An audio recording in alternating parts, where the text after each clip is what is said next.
हरे कृष्णा। ओम नमः शिवाय। आज के दिन बुधवार के दिन माँ भगवान गणेश जी की कृपा आप सदा सभी परिवारजनों पर बनाए रखेंगे।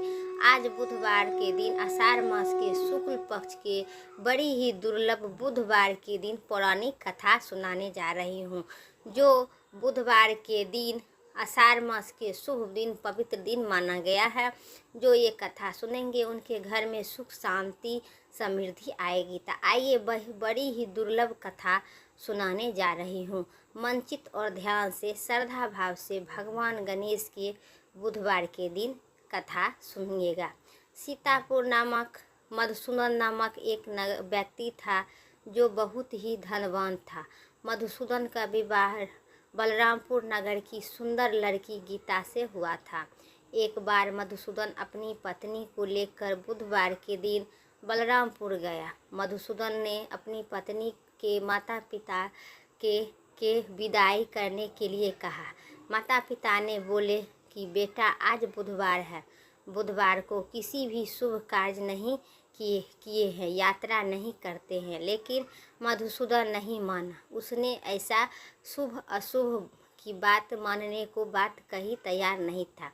दोनों ही पति पत्नी दोनों बैलगाड़ी पर यात्रा प्रारंभ की। दोनों कोस की यात्रा के बाद उसकी बैलगाड़ी की एक पहिया टूट गया। वहाँ से दोनों पैदल ही यात्रा शुरू की। पति पत्नी रास्ते में गीता के प्यास लगी।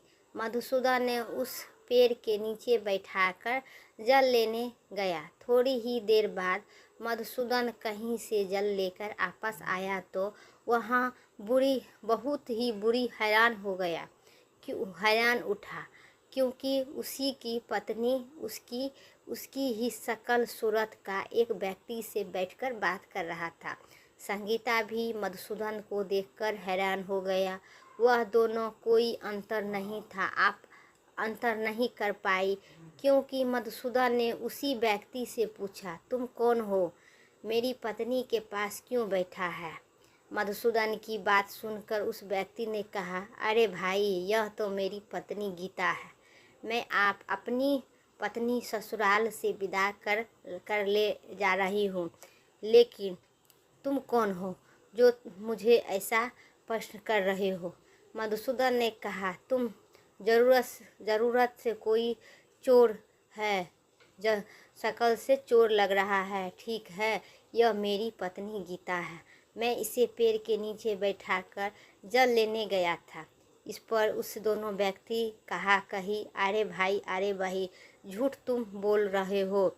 गीता का प्यास लगने पर जल लेने तो मैं गया था। मैंने तो आज लेकर अपनी पत्नी के प्यास भी पानी लेने गए थे। अब तुम छुप छुपा यहाँ चल जाओ, नहीं तो किसी सिपाही को बुलाकर तुम्हें पकड़वा दूंगा। दोनों एक दूसरे को झगड़ने लगे। उसी झगड़ते देखते हुए लोग बहुत ही एकत्र हो गया। नगर में कुछ सिपाही भी आ गया मधुसूदन को समझाने के लिए। सिपाही उन दोनों को पकड़कर राजा के पास ले गया। सारी कहानी राजा भी कोई निर्माण नहीं कर पाया। संगीता भी उस दोनों में ही अपने वास्तविक पति को नहीं पहचान पा रही थी। राजा ने दोनों को कारागार में डाल देने के लिए राजा के फैसले पर असली मधुसूदन भयभीत हो उठा। तभी से आकाशवाणी हुई, मधुसूदन ने तुम्हें गीता के माता पिता की बात नहीं मानी और बुधवार के दिन अपनी ससुराल से प्रस्थान किया। यह सब भगवान बुद्धदेव का प्रकोप से हो रहा है। मधुसूदन ने भगवान बुद्धदेव के प्रार्थना की, हे भगवान बुद्धदेव, मुझे क्षमा कर दीजिए। मुझसे बहुत बड़ी गलती हो गई। भविष्य में अब कभी बुधवार के दिन यात्रा नहीं करूँगा और सदादेव बुधवार का व्रत किया करूँगा। मधुसूदन की प्रार्थना करने से भगवान बुद्धदेव ने उसे क्षमा कर दी। तभी से दूसरा व्यक्ति राजा के सामने गायब हो गया। राजा और दूसरे लोग इस चमत्कार को देखकर हैरान हो गया।